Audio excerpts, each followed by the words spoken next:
Welcome back to DubyaCast. I imagine the question that's on all your minds is, why was there no episode last week? Well, it just so happens that I was performing on stage in Sweeney Todd, the Demon Barber of Fleet Street.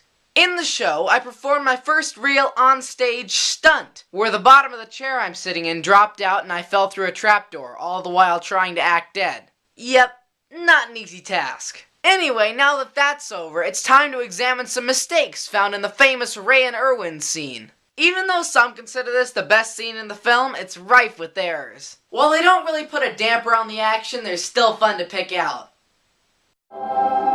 First off, we find Ray and Irwin tying Jonathan Winters to a chair. He quickly gets mad, breaks free, and crashes through a wall, leaving a hole his exact shape behind. When he gets up from the rubble, the hole has somehow become normal. At one point, Jonathan Winters pulls Ray down from the rafters, causing the roof to partially cave in.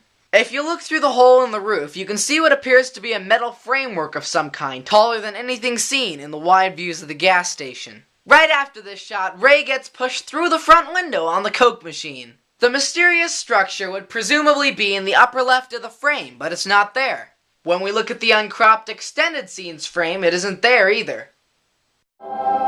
Speaking of Ray getting pushed through the front window, check this error out. As he rides the out-of-control Coke machine, it hits the front overhang support, causing it to collapse. But in the next shot, the front overhang is very clearly still there, and the Coke machine has disappeared.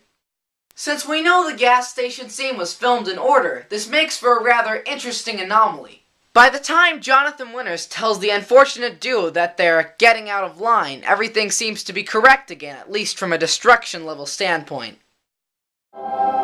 Soon after, we find Jonathan Winters chasing Ray and Irwin under their garage door. If you look through the temporary crack on the right created by the door opening, you can see what appears to be Irwin moving to the side so the stunt can be completed.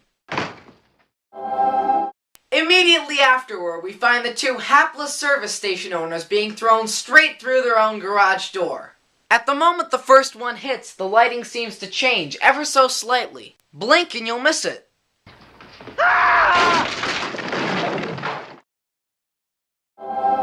And that's all for today, but don't forget to watch for Mad World Errors Part 4 in the coming weeks. As for announcements, I have just one. I consider the Big W episode right up there with my best efforts. And yet when it came out, the footage was bad resolution, the sound was low quality and not that well edited, and I cut out some important footage. At first I was quite dissatisfied with this, but assuming that I deleted the original HD footage, I couldn't really do anything about it. Only recently did I discover the complete, undamaged raw film hiding on one of my hard drives.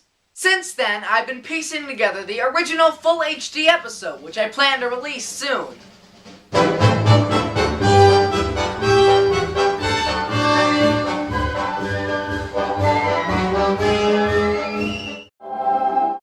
Before we go, let's not forget the DubyaCast comment question of the day, which is, what Ray and Irwin's errors did I miss? Make sure to leave your suggestions in the comments section below, and thanks for watching DubyaCast!